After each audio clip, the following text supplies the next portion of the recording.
Today I want to talk about toy news, and this is a huge thing when it comes to Hasbro. And as you can see on the screen, it says toy maker Hasbro lays off 1,100 staff as holiday season fails to lift sales. Now I'm going to talk about a few things when it comes to this, but mainly those staff members who are being laid off. I'm really sorry. I think that's really shitty that Hasbro are doing that, and again, that's not good. It's around about, I think, 20% of their workforce. So I'm so sorry. I am really sorry. But what are we talking about? So The Guardian and a few things. Apparently this was on the Wall Street Journal, but I'm not paying to read one article. So the kind of gist of this right now is Hasbro will cut its workforce by almost a fifth, having already cut 800 jobs earlier this year. The group stressed it was taking the decision announced just 2 weeks before Christmas as a last resort. Can you imagine getting that email and it's like, oh, hey guys, Merry Christmas, and you're fired. Sorry, we're so sorry. Like, it's a shitty thing to do. And I feel like Chris Cox is not the person that should be in charge of Hasbro, because every single decision that I've seen so far and what I've heard hasn't been doing very well. And yeah, I think they need to figure something out quite soon. So other things, like Chris said, lever we must pull to keep Hasbro healthy after challenges it endured in the first 3 quarters of 2023 continued to the fourth. The company is also braced for these hard winds to present in 2024. While we're confident in the future of Hasbro, the current environment demands that we do more, even if these choices are some of the hardest we have to make. Cox wrote in an email to staff seen by The Guardian. His message was first reported by the Wall Street Journal. Now, I would imagine that the higher ups and a lot of people are getting big bonuses. So rather than having that big bonus, why not put that back into the company and be like, hey, we are trying to make this stay afloat. I don't know if that is a thing, if they are getting bonuses, but I just thought I would add it in there. So yeah. So it says, like, I know this news is especially difficult during the holiday season, he acknowledged, adding that there was no sugarcoating how hard this is, particularly for the employees directly affected. No shit, like, it's not a nice thing being fired. So this is an interesting thing. It says it struggles contrasts with the success enjoyed by rival Mattel, which was boosted by the blockbuster release of Barbie. Based on its doll, while shares in Mattel has risen almost 6% this year, Hasbro stock has fallen more than 21%, as griped with the slowdown in sales. Cox said, we entered 2023 expecting a year of change, including significant updates to our leadership team, structure, and scope of operations. We anticipated the first 3 quarters to be challenging, particularly in toys, where the market is coming off historic pandemic-driven heights. While we have some important progress across our organization, the headwinds we saw, though, the first 9 months of the year have continued into holiday and likely to persist in 2024. Now, okay, let's break this down a little bit from what I've seen. First of all, the pandemic. It was shitty, but of course, Hasbro saw record profits because what happened? Everyone was buying products. You could not find board games or toys anywhere because people were buying them either to be played with or were bored or whatever. They had all these toys. But one of the biggest things, and I can only say this from the Power Ranger toy line, I haven't really seen anything from Star Wars or Transformers, even though we're going to be talking about Star Wars in a bit. But the main thing is, with Power Rangers, what happened? You produced some really nice looking figures, but the quality control was bad. You had parts missing, you had parts just falling across. You couldn't even have any sort of kind of like proper quality control. Look at the figures that had like other boots that were connected, and I feel like this was because you changed your factories from China to Vietnam because you didn't want to pay more money for these figures at all, and you wanted the cheap.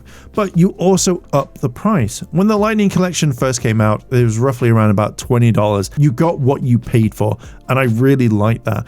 But then over the years right now, it just seems to have dropped. But you increased the price. Look at the Ninjetti figures, like half the heads were missing. Or look at the way that Izzy was when you tried to swap the head over. It just popped right off. Not normally, but just from the joint itself. And that was bad. anything that comes out right now from the Lightning Collection just seems to be a mess, or parts missing, or nothing done correctly. And this is the reason why people are annoyed. They don't want to spend that hard money. They've got money that they've saved up or they've worked hard for, and yet Hasbro is asking for a lot of money but giving a cheap product back, and people are sick and tired of it. I don't really see Hasbro sticking around now if this is going to be the case for the next couple of years, and I really do hope that they are going to either continue with the Lightning Collection or at least give the decency to tell fans, yeah guys, sorry about that, we're not going to make any more, because that would be the most decent thing to do, and then people can figure out what they want to do with their collections. Same thing like with other brands, Star Wars, Transformers, My Little Pony, you name it. But also you had politics thrown into this as well, which probably didn't sit right with a lot of people as well. I'm just going to reference the Mr. Potato Head thing. That was a thing. Have a look at that one. This is Neon from Clownfish TV, and he posted a picture a while ago of a toy store called Ollie's, where pretty much all the figures that probably don't sell very well go to Ollie's, and then you can buy it at a ridiculously cheap price. I wish we had them in the UK, but obviously we didn't. Now this is very interesting, and I'm going to tell you a story about Bandai and Greg and the like Power Rangers Samurai and stuff like that. But let's have a look at this first. This is an image, and I commented on this one as well, but look at how much product is just sitting there. Now, I don't know if this is all still there, probably, but this is pretty much like months worth. Look at all like the Star Wars product right here. You have like C-3PO, you have Baby Yoda, Guru, Goro, I have no idea. But you have like other toys that nobody wants to buy.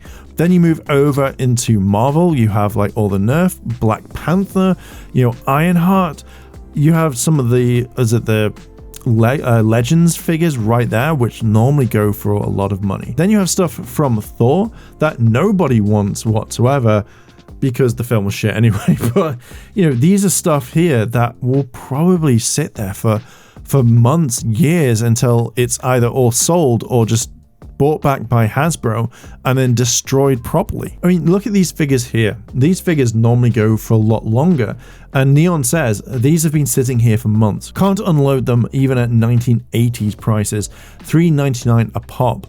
Normally collectors would go through the roof to get these things. Like, they would buy all of them up, they would sell them so quickly, you know, you name it, they would wholeheartedly buy it. But if they've been there for months, no one cares about this sort of stuff. Look at Ahsoka right now, it hasn't done very well, and the fact is that each figure is $3.99.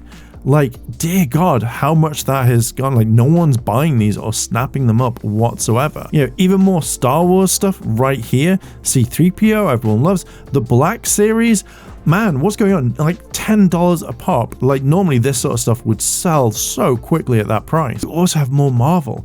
These are things that nobody wants, and it's mainly like these sorts of figures. Like, these are absolutely like horrible, and I'll talk about them in a moment. Look at this figure right now. These are figures that nobody really wants. Like, maybe a select few people will want to buy it and be like, hey, I want to add this to my collection. But these figures don't do anything. They're not properly articulated. They probably just have the arms go up. I think maybe there'll be like 5 points of articulation, and that's it. So when you're producing toys like this and it's staying on the shelves for months, years, and nobody gives a shit about it, then why are you even thinking about making these? This would have cost money. This would have cost money to produce them, to design them, to do whatever. And yet Hasbro, you have these. Like, when you look at this one here, no one wants to buy these because they don't do anything. They pretty much will just stand to attention and look at you if you have them on your shelf. I mean, even to the point where you'd want to pose them with the weapons in iconic stances or whatever, and yet you're just making shit. Like, oh cool, you can make a power blaster, but that's it. I don't see anyone going, oh man, I really need a Mighty Morphing Power Rangers multi-figure pack of 12-inch collectible from Hasbro. I mean, even look here at Dino Fury. The figure is basic, it's horrible looking, it's not properly painted, where you would have silver down this arm, you'd have a bit more white around here or something. or at least this would go up the black part. But yet, why? Like, you're not even painted on the eyes. It's just really, really bad. And considering like no one is buying this will stick around for a long time. You have here like the Beast Morpher stuff where you don't even have I don't think you'd have a proper team. But what do they do? Like, maybe kids might like them, but if you're mass producing these particular products, why? Even Dino Fury Red, just again, it's not great. Let's just say that. Now, I mentioned about Bandai and the way that their products with Toys R Us and stuff like that. So when I went to one of the Power Morph cons, I spoke to Greg, who worked at Bandai. He really loved the brand. And I kind of asked him, because back here in the UK, when we had Toys R Us at the time, we had tons of product from like Power Rangers Samurai leading into other brands, maybe like Dino Charge and stuff like that.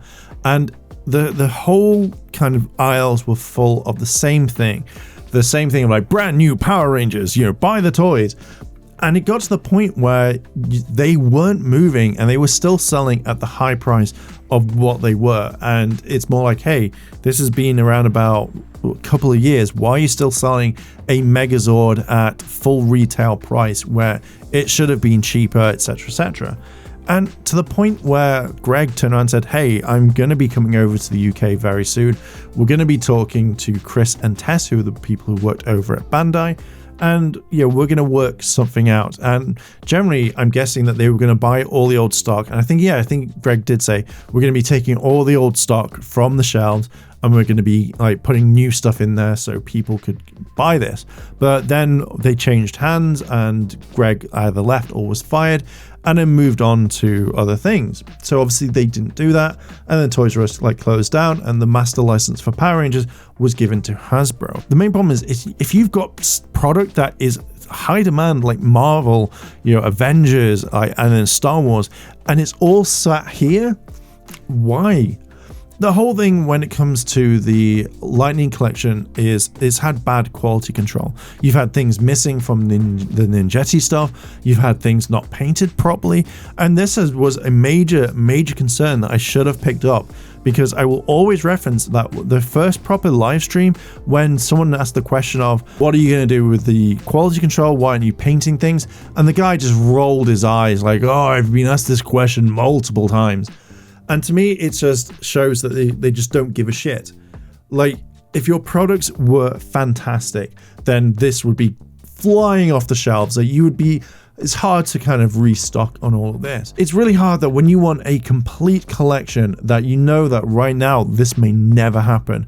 And it makes me wonder when it comes to the future of Hasbro with Power Rangers or some other lines.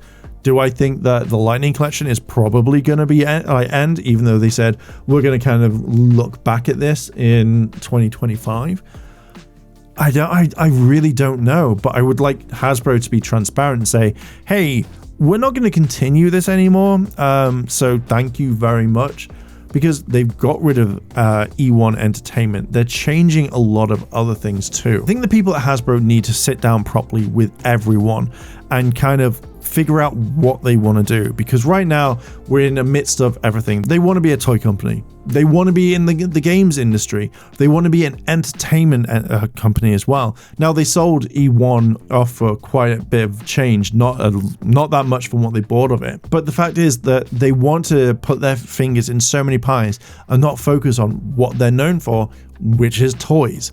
That's what I would go for. That's what I'd be like, hey, you need to make toys, make decent toys. Now look at say Bandai in Japan, at least, where they've released memorial stuff. They release their toys and it's a high quality. There are other companies like the Good Smile company that make fantastic figures. They make fantastic toys. What's happening? America just seems to be like, hey, if we can cut costs, if we can say, hey, this figure costs $3 to make, but we're going to sell it you for $30 to $40 per time, we're making change, we're making bank. It doesn't work and it needs to change. Hasbro, I like you. I like what you've done with the Power Rangers line. I think you have made fantastic toys, but I think you really, really, really need to kind of sit down and become a toy company again. you're fucking up. To be fair, I think that you may just disappear. I feel like in the next couple of years, you're going to be gone. Anyway, I am going to leave it there. What are your thoughts on this? Do you think that I am right? Do you think that I am wrong? What are your thoughts on Hasbro? Let me know down below in the comments. Thank you very much for listening and watching. It's been a pleasure. I hope to see you in the next video. And with that, I'll catch you then. I want to say a big thank you to all my Patreon supporters, and I wanted to shout out Kimona Cat, Kira Stanada, Micah Baldwin. Your help goes a long way to help support the channel, and if you want to help support the channel, the links to my Patreon and channel memberships are listed below in the description. あらあら、チャンネルをサポートしてくれてありがとうございます。チャンネル登録、高評価お願いします。以下のリンクから商品を入手することができます。